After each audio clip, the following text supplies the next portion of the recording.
Hi, നമ്മളിപ്പോൾ ഉള്ളത് നമ്മുടെ കുയിലൂർ ഡാമിൻ്റെ മുകളിലായിട്ടാണ്. അവിടെ ഇടതുവശത്ത് കാണുന്നത് നമ്മൾ വെള്ളം കെട്ടി നിർത്തുന്ന ആ ഭാഗമാണ്. ഇപ്പം വെള്ളം കെട്ടി നിർത്തുന്നില്ല, ഷട്ടറൊക്കെ തുറന്നിട്ടാണുള്ളത്. ഇപ്പോൾ കാണുന്നത് കണ്ടില്ലേ, അവിടെ ഒരു യക്ഷി, മലമ്പുഴ ഡാമിലൊക്കെ ഉള്ളതുപോലെയുള്ള ഒരു യക്ഷിയാണത്. ആ യക്ഷിയെ നമുക്ക് മുന്നേ നല്ല ഭംഗിയിൽ കാണാൻ വേണ്ടി പറ്റുമായിരുന്നു, നല്ല പെയിൻ്റൊക്കെ അടിച്ച് വൃത്തിയാക്കിയിട്ട്. ഇപ്പോൾ എല്ലാം കാട് പിടിച്ച് കിടക്കലാണ് ആ ഭാഗം, പൂന്തോട്ടങ്ങളെല്ലാം പോയി. ഇത് കണ്ടില്ലേ, ഈ ഇടതുവശത്ത് കാണുന്നതാണ്, ഇവിടെയാണ് വെള്ളം മുഴുവനായിട്ട് കെട്ടി നിർത്തുന്നത് ആ വേനൽക്കാലമാകുമ്പോൾ. അത് കെട്ടി നിർത്തി കഴിഞ്ഞാൽ അങ്ങ് പടിയൂർ, പൂവം, പടിയൂർ, നെടിയോടി ആ ഭാഗത്തൊക്കെ വെള്ളം കയറിയിട്ട് നമുക്ക് കാണാൻ വേണ്ടി സാധിക്കും. ആ തന്തോട് വരെയുള്ള ഭാഗങ്ങളിലൊക്കെ കാണുന്നില്ലേ, വെള്ളം കെട്ടി നിർത്തി കഴിഞ്ഞാൽ അവിടെയൊക്കെ ആ പുൽമൈതാനം പോലെയുള്ള സ്ഥലങ്ങളൊക്കെ നിറഞ്ഞ് എങ്ങനെ വെള്ളത്തിൽ കൊണ്ട് നിറയും. ഇപ്പോൾ എല്ലാ ഷട്ടറും ഇവിടെ അണക്കെട്ടിൻ്റെ മിക്കവാറും എല്ലാം തുറന്നിട്ടുള്ളത്. എത്ര തുറക്കാതെ ഉണ്ടോ എന്ന് നമുക്ക് അറിയില്ല. ഇവിടുന്ന് കാണുമ്പോൾ മിക്കവാറും തുറന്നതുപോലെയാണ് കാണുന്നത്. ആ വെള്ളം കുതിച്ച് പോകുന്നത് അവിടെ കാണാൻ വേണ്ടി സാധിക്കും.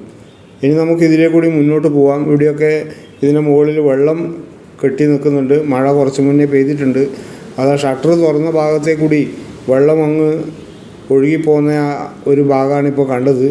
നല്ല സ്പീഡിൽ അങ്ങോട്ട് ഒഴുകി ഇറങ്ങുന്ന ആ ഒരു ദൃശ്യം നിങ്ങൾ കണ്ടു കാണുമെന്ന് പ്രതീക്ഷിക്കുന്നു. അപ്പോൾ വീണ്ടും നമ്മൾ മുന്നോട്ടേക്ക് നടന്നു പോകുമ്പോൾ വീണ്ടും അടുത്ത ഷട്ടറിൻ്റെ അവിടെ നിന്ന് വെള്ളം അതാ ഒഴുകി അങ്ങോട്ടേക്ക് താഴത്തോട്ട് പോകുന്ന ആ ഒരു ഭാഗമാണ് നമ്മൾ കണ്ടത്. ഇനിയും മുന്നോട്ട് പോയി കഴിഞ്ഞാൽ നമുക്ക് അവിടെ ഒരു മുൻകാലങ്ങളിൽ ഞാൻ മുന്നേയുള്ള ഓർമ്മയിലാണ് പറയുന്നത്. അത് ഇപ്പോൾ കാണുന്നത് ഷട്ടർ തുറന്ന ഭാഗം. ഇവിടെ ഒരു മീറ്റർ ബോർഡ് സ്ഥാപിച്ചിട്ടുണ്ട്. എത്രമാത്രം വെള്ളം നമുക്കിവിടെ കെട്ടി നിർത്തിയിട്ടുണ്ട് എന്ന് മനസ്സിലാക്കാൻ വേണ്ടിയിട്ടുള്ള ഒരു മീറ്റർ ബോർഡ് അവിടെ സ്ഥാപിച്ചിട്ടുണ്ട്.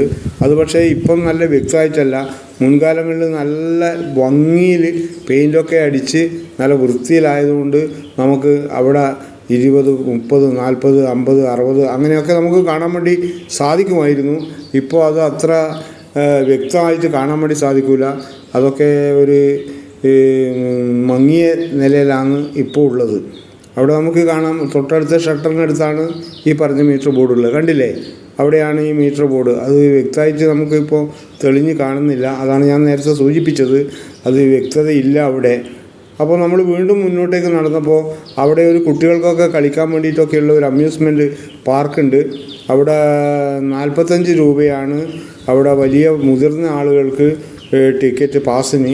അതുപോലെ കുട്ടികൾക്ക് 20 രൂപയാണ് പാസ്. അപ്പോൾ അത് അങ്ങ് താഴോട്ട് നമ്മൾ ഇറങ്ങി അങ്ങോട്ട് പോയി കഴിഞ്ഞാൽ കുട്ടികൾക്ക് കളിക്കാൻ പറ്റിയ നല്ല മനോഹരമായിട്ടുള്ള പാർക്കുകളും മറ്റുമുണ്ട്. ഇത് അവിടെ എന്തോ സാധനങ്ങൾ പർച്ചേസ് ചെയ്യാൻ വേണ്ടി വന്ന കുട്ടികളാണ്. ഒരാൾ ഇപ്പോൾ ഞാൻ സംസാരിക്കുന്നത് വിമൽ ജ്യോതി എഞ്ചിനീയറിംഗ് കോളേജിൽ പഠിക്കുന്ന കുട്ടിയാണ്. പിന്നെ മറ്റൊരാൾ വർക്ക് ചെയ്യുന്നതാണ്. അവരെ മുഖം വ്യക്തമായിട്ട് കാണാൻ വേണ്ടി സാധിക്കുന്നില്ല. അപ്പോൾ ഇപ്പോൾ കാണുന്നുണ്ട്. അവർ രണ്ടുപേരും പിന്നെ ഇവിടെ കാണാൻ വേണ്ടി വന്ന, ഒരാൾ ഇരിട്ടിയിലാണ്, ഒരാൾ പിന്നെ ഇവിടെ ചാവശ്ശേരി ഭാഗത്താണെന്നാണ് പറഞ്ഞത്.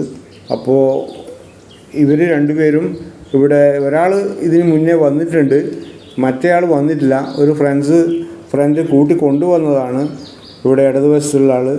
അപ്പോൾ കൂട്ടി വന്നു, അവിടെയൊക്കെ കണ്ട്.